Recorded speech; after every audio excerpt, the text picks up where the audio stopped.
The night was heavy with secrets in Ouagadougou, Burkina Faso, where the air itself seemed to whisper of betrayal. Captain Ibrahim Traoré, the young president who had risen to power through a daring coup, sat alone in his office at the presidential palace. His desk was buried under a sea of classified documents, each one a piece of the puzzle threatening his government's fragile stability. The stakes were impossibly high.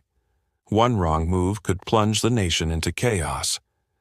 Then, a knock at the door shattered the silence, and everything he thought he knew about loyalty was about to unravel. If you're gripped by this tale of trust and treachery, hit that subscribe button and join our community for more stories that pull you in and don't let go. Leave us a comment with where you're listening from. Marie, his trusted assistant, stepped into the room, her face pale and her hands trembling as she clutched a sealed envelope. "Mr. President," she said, her voice barely above a whisper, "this just arrived. It's urgent."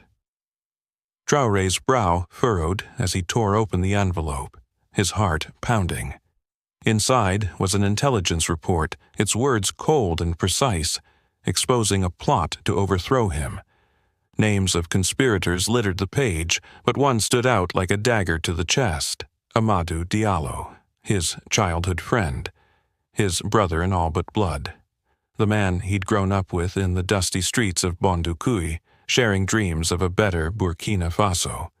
The betrayal cut deeper than any enemy's blade. Traoré's mind reeled. Amadu wasn't just a friend, he was family. They'd laughed under starlit skies, plotting a future where their nation would thrive. When Traoré seized power, he'd handed Amadu a key role in the government, believing they'd rebuild their country side by side. Now, the report laid bare the unthinkable. Amadu was orchestrating a coup. "This can't be true," Traoré muttered, his voice cracking as he stared at the name. Marie stood silent, her eyes soft with understanding. She knew the weight of this moment. "Sir," she ventured, "what do you want to do? Should we mobilize the security forces?" Traoré shook his head, his jaw set. "Number, I'll handle this myself."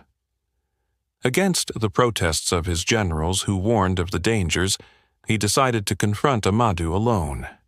General Kaboré, his voice thick with worry, pleaded, "Mr. President, this is reckless. We don't know how many men he's got." But Traoré was resolute. "I'm not going to fight," he said, adjusting his military jacket. "I'm going to understand, to resolve this as a brother, not an enemy." The drive to Bobo-Dioulasso was a journey through memory. Behind the wheel of his unassuming car, Traoré's mind drifted to simpler times, nights spent with Amadu, dreaming of justice and prosperity. How had it come to this? The city's outskirts loomed, and Traoré pulled up to a modest house where Amadu was last seen. He knocked, and the door creaked open to reveal Amadu, tall and lean, his face a mix of shock and guilt. "Ibrahim," he stammered, "what are you doing here?" Traoré's gaze was steady, piercing. "I could ask you the same, my brother. Why are you doing this?" Amadu hesitated, then invited him inside. The room was sparse, adorned only with a few old photos, one of them, together as boys, grinning wildly. Amadu sank into a worn chair, his voice heavy. "You know why, Ibrahim. Our people are suffering. You're so focused on saving the country, you've stopped listening to them." Traoré's frustration flared, but he kept his tone even. "I never forgot the people, Amadu. I grew up with them, just like you. But a coup? That's not the answer. It'll only bring more chaos." Amadu's eyes dropped, torn between his ideals and the bond they shared. "I just wanted to help," he whispered, tears welling. "But no one listens. Not even you." Traoré sat beside him, placing a hand on his shoulder. "If you want to help, stand with me. Together we can do more than any uprising." Silence hung between them, thick with unspoken pain. Amadu's tears fell freely now. "I was wrong," he admitted, his voice breaking. "Can I still fix this?" Traoré nodded, his own eyes stinging. "Yes, my brother. We all make mistakes. What matters is what we do next." Back in Ouagadougou, the presidential palace buzzed with tension. Traoré strode into the meeting room, where generals and ministers awaited, their faces a mix of curiosity and dread. General Caboret broke the silence. "Mr. President, what happened? Do we arrest the conspirators?" Traoré's voice was firm but laced with emotion. Amadu confessed. He thought he was helping our people, not betraying them. The room fell silent, stunned. Many expected swift punishment, but Traoré had other plans.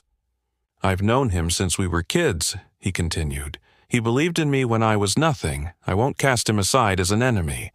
The Minister of Justice interjected, "Sir, sparing him could look weak. Others might see it as an invitation to betray you." Traoré nodded, weighing the words. "I understand, but leadership isn't just about punishment. It's about righting wrongs and building bridges." His decision was bold. Amadu would lose his government post, but be reassigned to work with rural communities, where he could make amends through service. The room split. Some admired Traoré's compassion. Others feared it would embolden dissenters. The next day, Amadu arrived at the palace, head bowed but grateful. "Ibrahim," he said, voice trembling, "I don't deserve your trust after this." Traoré's hand found his shoulder. "Trust isn't given, my brother, it's earned. Prove yourself again." That night, Traoré wandered the palace gardens, the weight of his choice pressing on him. Stars glittered above, and he murmured to himself, "How can I lead if I can't forgive my own brother?" Marie approached, a cup of tea in hand. "You look tired, sir. Can I help?" Traoré smiled faintly. "Marie, is doing what's right always this hard?" She nodded, her eyes warm. "Yes, but that's why people trust you. You choose the hard path when it matters." The following day, Traoré rallied his cabinet. "We can't let a few ambitious men jeopardize our future," he declared.